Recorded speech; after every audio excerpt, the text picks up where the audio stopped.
Hi friends, welcome to my channel. మీకోసం మరో ఆసక్తికరమైన కథను తీసుకొచ్చాం. ఇది కేవలం ఒక రాజు కథ కాదు. ఇది త్యాగం, ప్రేమ, బాధ, రాజకీయం అన్నీ కలిసిన ఒక గొప్ప ఇతిహాసం. మహారాజు ప్రతీపుడు, అతని భార్య సునందాదేవి, దేవాపి బహారికుడు మరియు శాంతనుడు అనే చారిత్రక పాత్రాల వెనుక ఉన్న అసలు కథ ఏమిటో తెలుసుకోవాలంటే ఈ వీడియో మొత్తాన్ని మిస్ కాకండి. ఇందులో మీరు వినబోయేది ఒక రాజు తన కొడుక్కి స్వచ్ఛంద మరణం ఇచ్చే శక్తిని ఎలా సంపాదించాడో, ఆ శక్తి వెనుక ఉన్న కథ ఏమిటో, మరీ ముఖ్యంగా శాంతనుడు కురు వంశంలో ఎందుకు అత్యంత శక్తివంతుడో తెలుసుకుందాం. మహాభారతంలోని ఆది పర్వం 97వ అధ్యాయం ప్రకారం మహారాజు ప్రతీపుడు కురు వంశానికి చెందిన గొప్ప రాజు.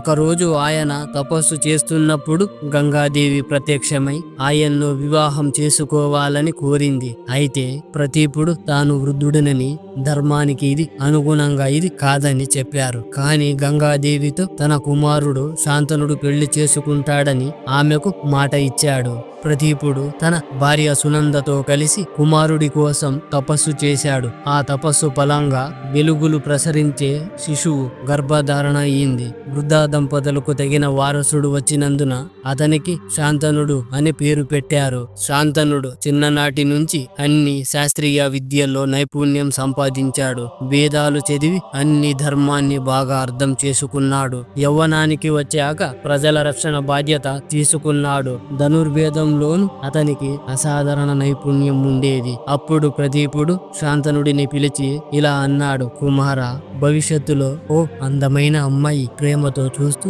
నిన్ను తన భర్తగా కోరితే నువ్వు ఆమెను వివాహం చేసుకో. ఆమె ఏ విధమైన షరతులు పెట్టినా వాటిని అంగీకరించు. ఇది నా ఆజ్ఞ. ఇలా చెప్పిన తర్వాత ప్రతీపుడు తన కుమారుడిని రాజుగా పట్టాభిషేకం చేసి తాను వనవాసానికి వెళ్ళిపోయాడు. ఒకరోజు వేట కోసం అడవికి వెళ్లిన శాంతనుడు అక్కడ అందమైన అమ్మాయిని చూశాడు. ఆమె చాలా తేజస్సుతో మెరిసిపోతూ కనిపించింది.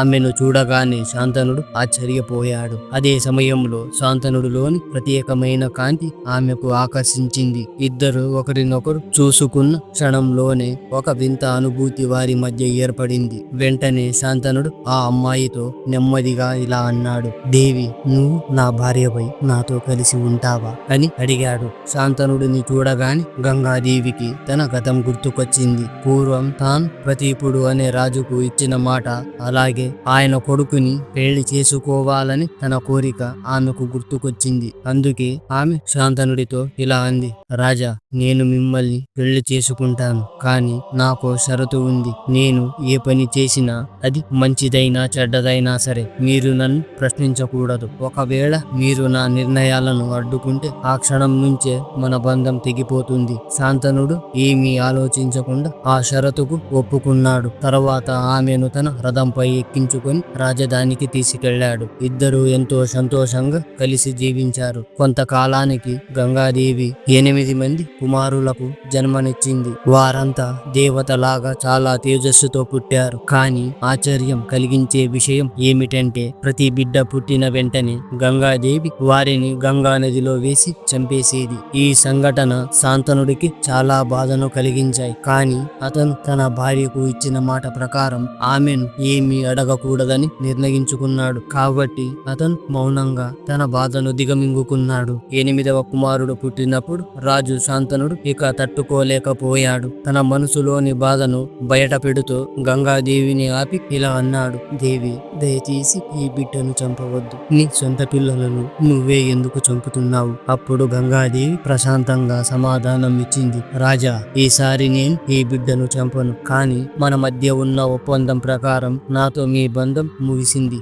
నేను గంగాదేవిని. మీకు పుట్టిన ఈ 7 మంది కుమారులు వసువులు అంటే దేవతలు. వారు వశిష్ఠ మహర్షి శాపం వల్ల మనుషులుగా పుట్టారు. ఈ వసువులకు తండ్రి అయ్యే అవకాశం కేవలం మీకే దక్కింది. ఈ భూమిపై మీ తర్వాత అంతటి పవిత్రమైన రాజు మరొకరు లేరు. అలాగే మీరు వారికి జన్మనిచ్చినందుకు శాశ్వతమైన లోకాల్లో స్థానం సంపాదించారు. వసువులతో నేను చేసుకున్న ఒప్పందం ప్రకారం వారిని పుట్టిన వెంటనే మానవ జన్మ నుండి విముక్తి చేయడమే నా బాధ్యత. ఇలా చేయడం వల్ల వారు శాపం నుండి విముక్తి పొందుతారు. కానీ ఈ చివరి బిడ్డ మాత్రం ప్రత్యేకమైనవాడు. ఇతని పేరు దేవవ్రతుడు. ఇతడు భవిష్యత్తులో భీష్ముడు అనే పేరుతో ప్రసిద్ధి చెందుతాడు. ఇతను పెద్దయ్యాక మళ్ళీ మీ వద్దకు తిరిగి వస్తాడు. ఈ విధంగా చెప్పిన గంగాదేవి ఆ బిడ్డను తన చేతిలోకి తీసుకొని అక్కడ నుంచి అదృశ్యమయ్యింది.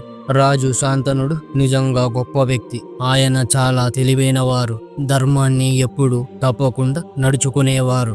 ఆయన తన జీవితాన్నంతా నిజాయితీగా గడిపారు. అందుకే అన్ని లోకాల్లోనూ ఆయన సత్యనిష్టకు మంచి పేరు వచ్చింది. ఆయన తన కోరికలను అదుపులో ఉంచుకునేవారు. దానాలు చేసేవారు. అందరినీ క్షమించే గుణం కలవారు. మంచి బుద్ధివంతులు, ధైర్యవంతులు, తేజస్సు కలిగిన వారు. ఆయన చాలా బలవంతులు కూడా. ధర్మబద్ధంగా పాలించిన రాజుల్లో ఆయన ఒక గొప్ప వ్యక్తి. అందుకే భూమి మీద రాజులందరూ కలిసి శాంతనుడిని రాజరాజేశ్వరుడు అని పిలుచుకునేవారు. వారందరూ ఆయనను తమ రాజుగా, తమను కాపాడే వ్యక్తిగా అంగీకరించారు. అప్పటి నుండి ప్రజలకు బాధలు, భయాలు, నిరాశలు అన్నీ దూరమయ్యాయి. శాంతనుడు తన జీవితాన్ని దానాలు చేస్తూ, ధర్మాన్ని పాటిస్తూ, తపస్సు చేస్తూ గడిపాడు. దాదాపు 36 సంవత్సరాలు ఏమీ ఆసక్తి లేకుండా జీవించాడు. ఒకరోజు భయంకరమైన జంతువును తరుముకుంటూ భగీరథి గంగా నది ఒడ్డుకు చేరుకున్నాడు. అక్కడ గంగా నదిలో నీరు తక్కువగా ఉండటం చూసి ఆశ్చర్యపోయాడు. దగ్గరగా చూస్తే ఒక యువకుడు తన బాణాల శక్తితో నది ప్రవాహాన్ని ఆపుతూ దివ్య అస్త్రాలను సాధన చేస్తూ ఉన్నాడు. శాంతనుడు ఆ యువకుడిని చూస్తూ తన కొడుకుని గుర్తుపట్టలేకపోయాడు. ఆ యువకుడు శాంతనుడిని చూడగానే తన మాయాశక్తిని ఉపయోగించి అక్కడికక్కడే మాయమైపోయాడు. వెంటనే గంగాదేవి ప్రత్యక్షమై తన కుమారుడి కుడి చెయ్యి పట్టుకొని శాంతనుడితో ఇలా అంది, మహారాజా, ఇతను నా గర్భం నుండి పుట్టిన మీ 8వ కుమారుడు. నేను ఇతడిని ఎంతో ప్రేమగా, శ్రద్ధగా పెంచాను. మీ కొడుకుని స్వీకరించండి. తర్వాత శాంతనుడు యమునా నది దగ్గర ఉన్న అడవిలో తిరుగుతూ ఉండగా దేవకన్యల అందమైన ఒక నిషాద కన్యను చూశాడు. ఆమెతో మాట్లాడితే ఆమె ఇలా చెప్పింది, రాజా, నేను నిషాదరాజు కుమార్తెను. నా పేరు సత్యవతి. నేను ఎప్పుడూ ధర్మాన్ని పాటిస్తూ జీవిస్తాను.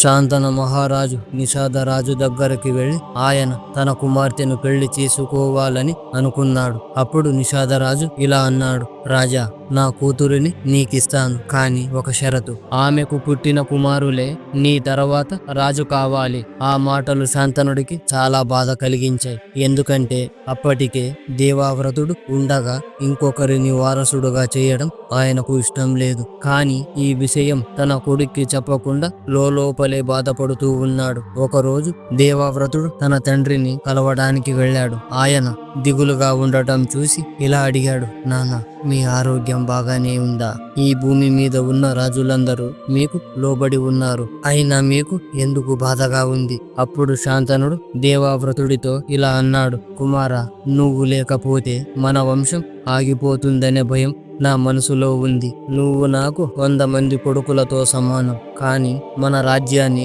ముందుకు తీసుకెళ్లాల్సిన బాధ్యత ఉంది. కాబట్టి పెళ్లి గురించి ఆలోచిస్తున్నాను. నిషాదరాజు పెట్టిన షరతు నాకు చాలా బాధ కలిగిస్తుంది. ఇదంతా విన్న దేవవ్రతుడు వెంటనే తన తండ్రికి నమ్మకమైన మంత్రి దగ్గరికి వెళ్ళాడు. ఆ మంత్రి అసలు విషయం చెప్పాడు. నిషాదరాజు పెట్టిన షరతు వల్లే రాజుగారు బాధపడుతున్నారని. దేవవ్రతుడు ఆ విషయం తెలుసుకొని తన వెంట నమ్మకమైన వాళ్ళని తీసుకొని నిషాదరాజు దగ్గరికి వెళ్ళాడు. తన తండ్రి కోసం సత్యవతిని ఇవ్వమని అడిగాడు. కానీ నిషాదరాజు అది షరతు పెట్టాడు, నీ తండ్రికి ఈ పెళ్లి జరగాలంటే ఆమెకు పుట్టే కొడుకే రాజ్యం ఏలాలి. నిషాదరాజు అలా అనగానే దేవవ్రతుడు ధైర్యంగా ఇలా అన్నాడు, నిషాద మహారాజా, మీరు ఏమీ అనుమానించకుండా ఉండండి. సత్యవతి కడుపున పుట్టిన వాళ్లే మా రాజ్యానికి రాజులవుతారు. అంతేకాదు, నేను జీవితాంతం పెళ్లి చేసుకోకుండా ఉంటాను. ఇది నా ప్రతిజ్ఞ. ఆ రోజు నుండి దేవవ్రతుడిని కేవలం దేవవ్రతుడు అని కాకుండా భీష్ముడు అని పిలవడం మొదలుపెట్టారు. ఎందుకంటే ప్రేమ, పెళ్లి, కుటుంబం అని వాటిని కోరుకోకపోయినా తన తండ్రి కోసం వాటన్నిటినీ వదులుకున్నాడు. అది ఒక భయంకరమైన ప్రతిజ్ఞ రూపంలో నిలిచింది.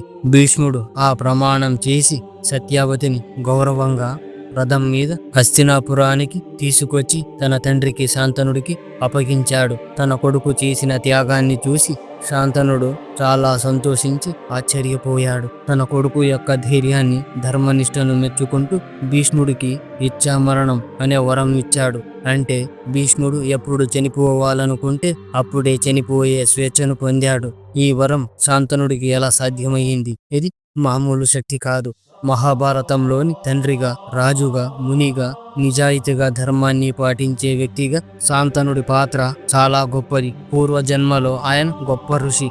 తన తపస్సుతో స్వర్గానికి వెళ్లే అర్హత సంపాదించాడు. కానీ బ్రహ్మదేవుడి కోపానికి గురై శాపం వల్ల భూమి మీద పుట్టాడు. అయినా ఆయనలో ఉన్న దైవిక శక్తి తగ్గలేదు. గంగాదేవి తన కర్మను తీర్చుకోవడం కోసం శాంతనుడిని భర్తగా స్వీకరించాల్సి రావడం, ఆయన మంచి గుణాలు ఆమెను ఎంతగా ఆకర్షించాయో చూపిస్తుంది. శాంతనుడు సాధించిన ఆధ్యాత్మిక శక్తి వల్లే భీష్ముడికి అంత గొప్ప వరం ఇవ్వగలిగాడు. ఇది తండ్రిగా తన కొడుకు చేసిన గొప్ప త్యాగానికి ఇచ్చిన అత్యంత విలువైన వరం. ఈ వీడియో మీకు ఎంతో కొంత నచ్చిందని ఆశిస్తున్నాను. అందరూ చెప్పండి జై శ్రీకృష్ణ.